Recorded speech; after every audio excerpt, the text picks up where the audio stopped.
और मुझे ये कहना है कि ये जो चयन आयोग बना हुआ है, ये नया आयोग गठित हुआ है और इसके पीछे इसके कुछ उद्देश्य हैं। तो इसमें जो प्रक्रिया हम लोग करेंगे, अभी तो सब कुछ मेरे लिए भी नया है, तो मैं वहाँ पहले जाऊँगी और वहाँ पर चीज़ों को पहले देखूँगी और मेरा मानना है कि मैं एक कमेटी बनाऊँगी और कमेटी के माध्यम से पहले समीक्षा करूँगी कि इसके पहले के चयन किस प्रकार से हुए, इसमें किस प्रकार के सुधार की आवश्यकता है और सुधार को लेकर के मेरा प्रयास होगा कि मैं एक प्रस्ताव बनाऊँगी और उस प्रस्ताव को मैं अब शासन को भेजूँगी और शासन से मेरे प्रस्ताव को जब स्वीकृति मिल जाएगी और शासन का जो सुझाव रहेगा तो उसको अमल में लेते हुए मैं इस पर काम करना प्रारंभ करूंगी। लेकिन मेरा फोकस पूरी तरह से यही रहेगा कि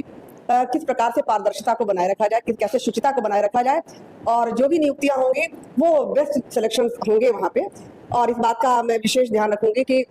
अभी जो हमारे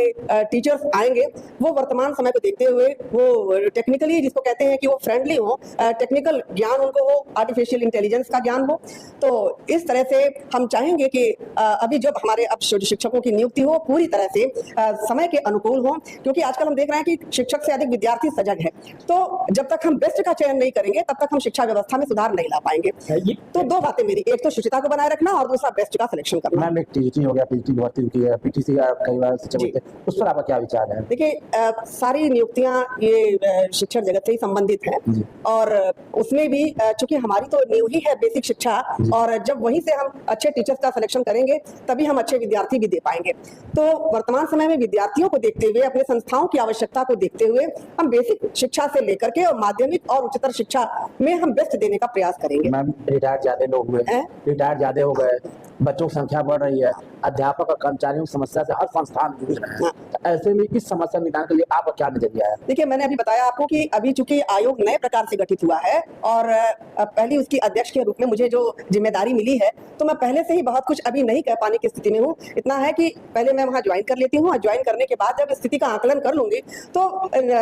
बेसिक से लेकर के और हायर एजुकेशन तक की मेरी जो है कमेटी, जो हमारी टीम होगी, वो टीम जिस प्रकार से तय करेगी और सबसे बड़ी चीज की हमारी टीम जो तय करेगी उसको जब तक शासन उसको सहमति या स्वीकृति नहीं देगा हम उसको लागू नहीं कर पाएंगे। तो जितने अध्यक्ष थे कमेटी से दूरी थे, जो भी अध्यक्ष यादव नहीं, वो सदस्य दूरी बनी थी, तो क्या उस दूरी का समाज से खत्म करेंगे? बिल्कुल बिल्कुल हम चाहेंगे कि क्योंकि हम किसी विशेष व्यक्ति का चयन इसमें नहीं करेंगे और इसमें यह है कि जितना ही हमारा कम्युनिकेशन होगा, चीजें खुल करके सामने रहेंगी, तो हम आमने सामने की स्थिति में बैठ करके ही और लोगों से विचार विमर्श करके ही इस पर कोई योजना बना करके और उसके बाद से कई जो आयोग के मेंबर बना हाई फाइव है, लेकिन उसके कारण वहाँ वेतन कम है। देखिए, वेतन पैसा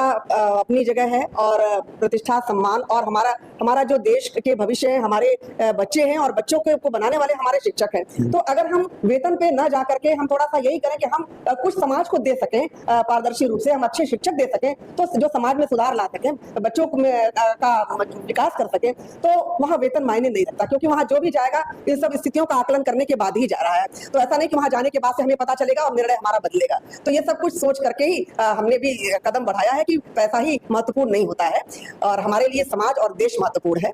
मैम, एक तो आपका अच्छा है, आप एक पेपर क्वेश्चन, पहला अध्यक्ष कौन होगा तो आपका नाम आएगा। अब बच्चों को एक नंबर जरूर मिल जाएगा उस पर, क्योंकि इतिहास जब लिखा जाएगा तो पहले अध्यक्ष का नाम परीक्षा जरूर जाएगा, तो आपका पहला नाम आएगा। कई IAS भी इस लाइन में थे, कई बड़े अधिकारी,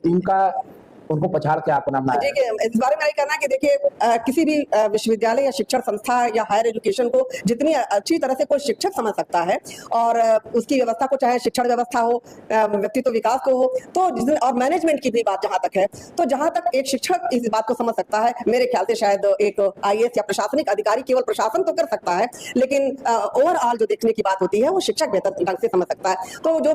मुझे ये दायित्व मिला है प्रथम अध्यक्ष के रूप में, तो मैं पहले एक शिक्षक ही हूँ, उसके बाद से अध्यक्ष हूँ। तो मेरा पूरा यही प्रयास होगा कि मैं शिक्षकों के साथ, शिक्षण व्यवस्था के साथ न्याय कर सकूं। मैम, जो टीजीटी भर्ती रुकी है, जो टीजीटी पीटी भर्ती रुकी 2021 वाली और कुछ शिक्षक भर्तियां, उस पर आपका क्या नजरिया, क्या भर्ती कब तक? देखिए, मैंने आपको बताया कि